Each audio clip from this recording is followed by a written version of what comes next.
Okay, so quick jump in here in voiceover. This is the last of the videos with the weird unplugged microphone type of audio. I apologize for any wind noise and stuff. I tried to isolate things best I could, but it's still an interesting test, so I couldn't just scrap it. So let's get into it.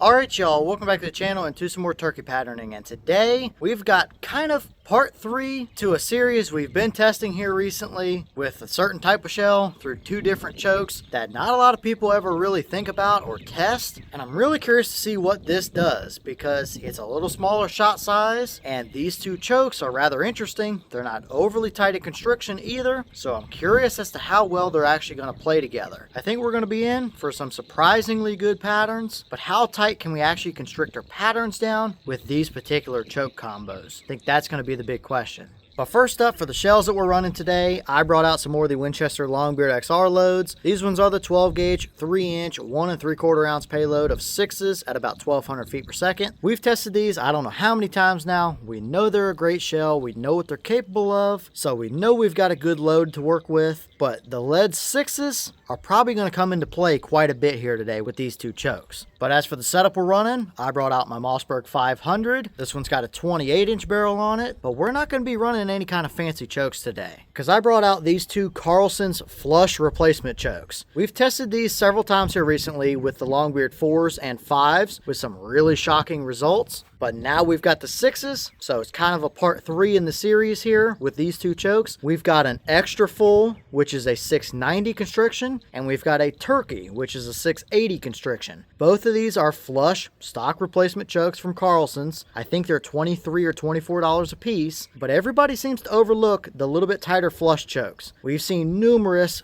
fantastic patterns from these. They are very capable for turkeys out to 40 yards as well. But which one is actually going to work out better with the Longbeard 6s? I think we're probably going to prefer this 680. It's a little tighter constriction, but who knows? The 690 could give us a really nice even turkey hunting pattern. We'll see what happens, but it's going to be pretty interesting to see the results we get from a flush choke with the Longbeard 6s. But for our testing today, we're running everything the same as usual. I've got both the targets set up side by side at 40 yards and the chrono to get our velocity. So we'll get you guys a view of those targets, take both of our shots, and we'll see what the Longbeard 6s are capable of through 2 Carlson's flush chokes, a 680 and a 690. How good is it going to be? How tight can we constrict our pattern down with those particular chokes and constrictions? And is it legitimately going to be 40 yard capable or not? Let's take our shots and see if we get some answers here.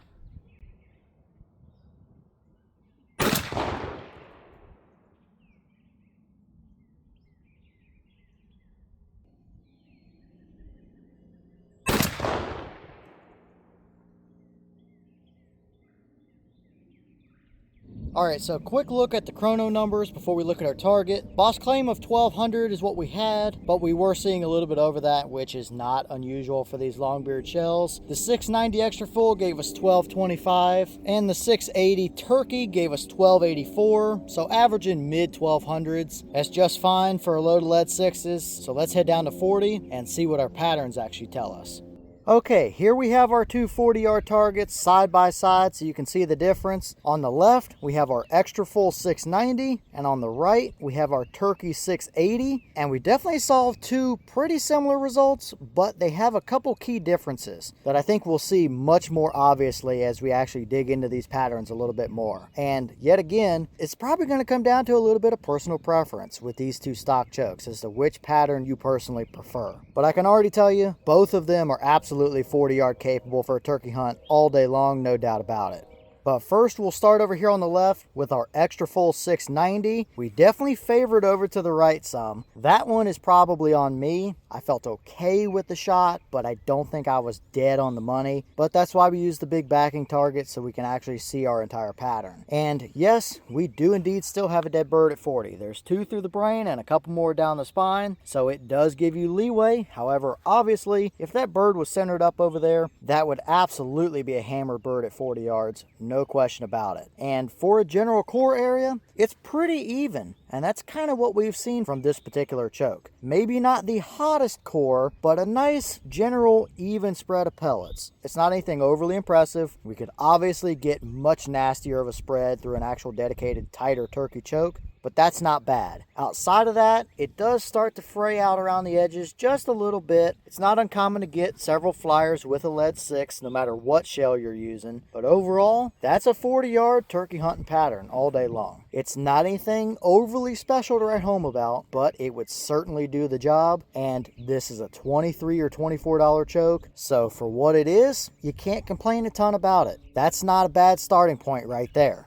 But now we'll move over here to our Turkey 680, and we see a similar story, but not exactly the same. This shot definitely favored a touch high. I felt good about this one, and it kind of has been a trend that these flush chokes just shoot a touch high in our last couple tests with them. However, we see a pretty nasty looking core area right in the top left of that turkey target there. It's not overly tight like we can get through like a 660 turkey choke, but it's a straight up baseball a shot right there, and for what these chokes are, that's pretty nasty. Obviously, we filled the brain and the top of the spine there with pellets, no doubt about it. That is absolutely a 40-yard capable combination. Outside of that core, we see pretty much the same story. Just a little bit of stringy stuff, a little bit of splotchy stuff around the edges. Nothing out of the usual there, nothing unexpected for what the combo actually is. But this is probably going to be a little bit of personal preference. I think when we pull these two turkey targets down here in a second, this 680 is going to have a lot more pellets in the core than what we had with the 690, but I think the 690 might be a little bit more even pattern throughout the little bit larger 20-inch leeway circle. I think the 680 started to fray the edges a little bit quicker outside of our core than what we saw with the 690. So I'm going to back up here. We'll pull both of these targets down. I'll finish counting and circling pellets, and we'll see what these two actually look like side by side as far as straight up patterns go. Alright, so here we have our two patterns without the turkey paper in the way, and we can see pretty much exactly what I suspected a few minutes ago out of them. Both of them are still 40-yard capable, no question about it. I wouldn't hesitate to run either one of them, but they do have their differences, and it's yet again going to be a little bit of personal preference as to which one you would prefer to have. So again, we'll start over here on the left with our extra full 690. And inside of our 10-inch circle there for our core, we have 108 pellets. They're pretty evenly spread out, so it's a nice even core area. No major voids or anything like that in there. Absolutely going to take a turkey at 40 yards, no doubt about it. Outside of that, within our 20-inch leeway circle, we pick up an additional 160 pellets. It might be a little bit hotter towards the bottom than it is up there towards the top of it, but still, it gives you a decent amount of even leeway to work with most of the way around it. And of course, outside of that, we still do have a number of pellets around the edges. No surprise there, nothing out of the normal, but that's a perfectly solid, perfectly adequate 40-yard turkey hunting pattern. It's definitely not an absolute screamer like we know these shells are capable of. We've straight up shot essentially 12-inch patterns out of those shells through multiple different turkey chokes, so we know they can get way tighter than that, but for what it is, I'll run that any day of the week. It'll give you a little bit more breathing room as well to work with, while still being clearly capable to 40 and probably a little bit farther than 40 as well if you needed it to be. So, solid pattern overall there. That one is a little bit more on the even side of things, if that's what you prefer.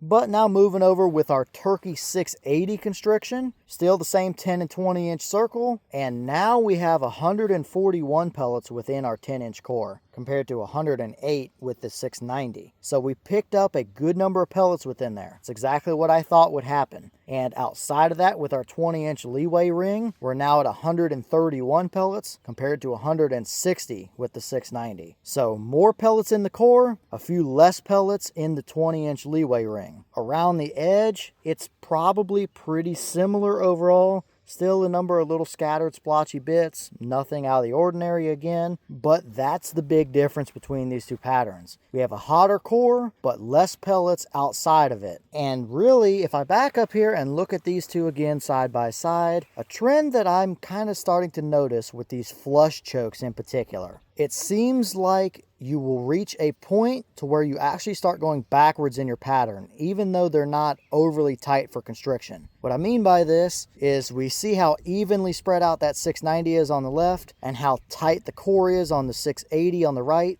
but it gets a little splotchier, a little quicker outside of that. I think what's happening here is the flush chokes are really short. You don't have a long distance to slowly constrict your shot column down. Everything is happening very quickly right at the end of the barrel. And that works up into a point until you get too much constriction to where it actually constricts your shot too fast and starts spreading your edges out a little bit quicker. You'll keep that hot core from the tighter constriction, but you'll blow your edges out because you constricted your pattern too fast. That's probably where the extended chokes start to come into play. You have a little bit smoother transition for your shot to constrict down. It's a theory, it does make sense, and judging by the patterns that we have here, it tends to support that theory in this test and in the previous test we've done with these flush chokes. Overall though, I don't know that there is a dedicated winner. Mathematic wise, the 680 won the core, but the extra full won the entire pattern. So kind of pick your poison. Either one is going to absolutely crush a turkey. I don't think the turkey's ever going to know the difference between the two of them. But do you prefer a tighter core or a little bit more even of a spread? No bad options here. Both are plenty capable, and this is probably about what I hoped and expected to see from this combo.